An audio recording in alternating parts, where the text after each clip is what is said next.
a brand new Lambo with only 26 miles on it, a high-end music video on a yacht in South Beach, a white party with a custom line dance that everyone had to learn before attending. And thanks to an under-the-table deal with a scammy friend, she didn't have to pay a dime for any of it. This is the story of LaSheta McLellan, the daycare worker who threw herself the most lavish 40th birthday party using your money.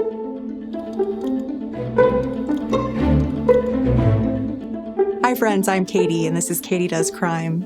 Thank you for joining me for the first time if you're new here. I'm a Midwesterner who now lives in New York City, putting my writing degree to use by researching true crime cases that interest me, and hopefully you. And hello to the usual rapscallions and reprobates. Please consider subscribing or joining me on Patreon if you'd like to hear more true crime stories.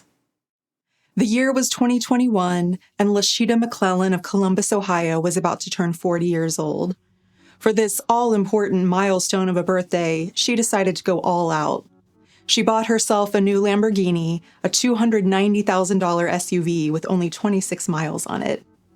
She made a music video of herself in and around and on the car in it was a parking garage. But listen, as a Midwestern girl myself, I'm not going to judge. We do what we can with what we have.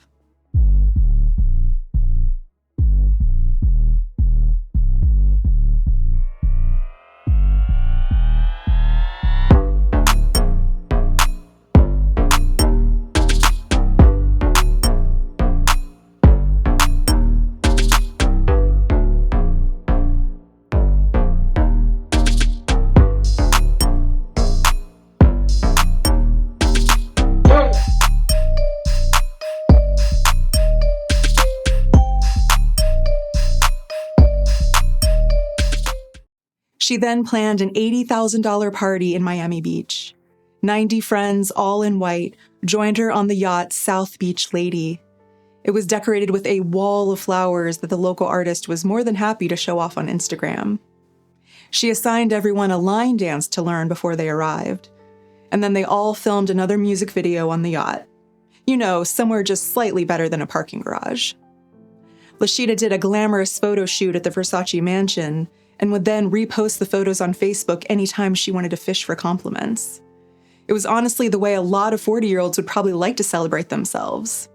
The only problem is that LaSheta didn't pay for a bit of it. We, the taxpayers, did.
See, in 2020, when you might recall that there was a kind of illness sweeping the nation, the government put some programs in place to help Americans out. One of them, an unemployment assistance program, made it easier for people to claim benefits at a time when a lot of people were out of work and needed the relief. These were people who wouldn't usually qualify for traditional unemployment benefits, like self-employed workers and independent contractors, who were specifically out of work due to the virus. So with the eligibility requirements loosened, a ton of new claims came in, and the state of Ohio had to hire a bunch of temporary contractors to process them. About $7.6 billion were handed out under these relaxed rules. And no one's blaming these contractors specifically, but the next year the state was like, so yeah, oopsie, we probably got scammed out of millions and millions of dollars. They formed a group to investigate how many of the approved claim applications were fraudulent. And I'm not exactly sure how they started to suspect a former employee, Alana Hamilton, but I'll say that it must not have been too hard. She'd been a customer service rep from December 2020 to October 2021, and her job was to make sure people submitted the proper ID and employment verification docs with their claims. But the investigative group found that she would go in and access claims she hadn't been assigned to and was handing out money right and left.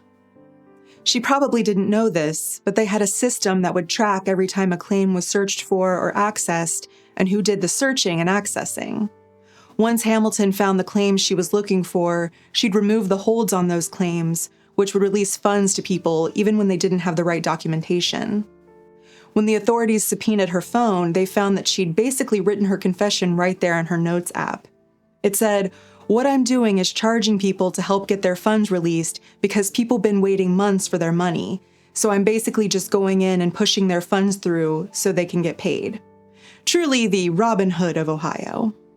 All in all, she approved about 120 fraudulent claims, resulting in over $4.3 million of taxpayer funds being given to people who didn't deserve them. When she was questioned, Hamilton immediately gave up her accomplice, who was, you guessed it, LaSheta McLellan. McLellan would find people who wanted to submit false unemployment paperwork. She'd help them file their claims and charge them a fee for her priceless services. Then she'd turn around and pay Hamilton to go in and approve the claim, no matter how fake it was. In Hamilton's bank records, they found over $57,000 of Zelle payments from Start to Finish Learning Academy and Start to Finish Learning Academy 2. Those are the daycares McLellan owns. And you know exactly how highly she thinks of herself when she's calling her daycare a learning academy. The women would text things to each other like, "Let's get this money. Yay, boss babes." Okay, actually, I said that as a joke, but truly, when the authorities searched McLellan's house, they found that she'd been keeping track of her scammed money in a notebook with Boss Babe on the cover. They also found over $900,000 in cash in her home, hidden in places like her kids' lunchboxes. On August 30th, 2023, a grand jury indicted the pair on 19 counts, including engaging in a pattern of corrupt activity, theft, telecommunications fraud, tampering with records, money laundering, and filing incomplete, false, and fraudulent tax returns. Together, they were responsible for 230 scam cases and released almost $6 million of fraudulent taxpayer funds. Hamilton and McLellan pleaded guilty in September 2025 and are now at the Ohio Reformatory for Women, serving a little under 5 years each. Now, Hamilton and McLellan are definitely not the only ones who took advantage of the government while it was trying to extend a hand to help more Americans. In Ohio alone, more than 100 people have been investigated, and some of them were found spending their stolen money in the best ways. Like, one woman spent $26,000 on liposuction and $10,000 on a baby shower gift. Another woman bought herself a house in Michigan, of all places, a huge no-no in the state of Ohio. She stole the identity of a baby who died in 1979 so she could submit her fake claims. But the Ohio Inspector General says it goes way beyond these individuals who stole a few $1,000,000. He says billions were siphoned off by international crime syndicates. I could have covered any of those cases, but McLellan's is kind of interesting in that they were able to freeze $2 million of assets she was holding in 12 bank accounts. Apparently, it's pretty rare to get that much money recovered. Also, of course, the fact that McLellan's Facebook is still public was such a joy for me. I mean, first, you have her professional photo shoots with the most awkward poses. Then I found an amazing post where she shows pictures of this mini collectible Lamborghini in a glass box. And she writes, "My only son had a conversation with me like about 2 years ago. He told me that when he grow up and make to the NBA, he was going to buy me a Lamborghini. I had explained to him that I would love for him to buy me that gift. I also had to prove to him that you can work very hard and become an entrepreneur and get the same things. So 2 years later, his mother purchased her own to prove to him that no matter what you do in life, if you set your mind to it, you can do it. Also that the NBA is not promised. You have to depend on someone else selecting you, but being your own boss, you select it. I also presented him with my mini version, but it don't move, so he add a RC Lambo to his list, and mommy made sure he received it so he can continue to dream big." Let me say that again. She bought her son a model car like hers because she became an entrepreneur, was her own boss, and got her own Lambo thanks to all of her hard work. The delusion of this person who stole money from us, the actual taxpayers. And then to have her son be like, "This dumb car doesn't even move, Mom," so she had to buy him a cheap radio-controlled one. I often wonder when I read cases like this, does the scammer feel any remorse? Judging from the note that Alana Hamilton wrote on her phone, she told herself that she was just helping people who needed money. I can see how defrauding the government, this faceless entity that we all kind of hate for one reason or another, can feel like a victimless crime.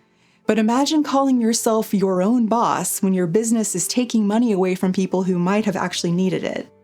Imagine the morals you have to lack and the self-importance you have to rationalize doing something like this.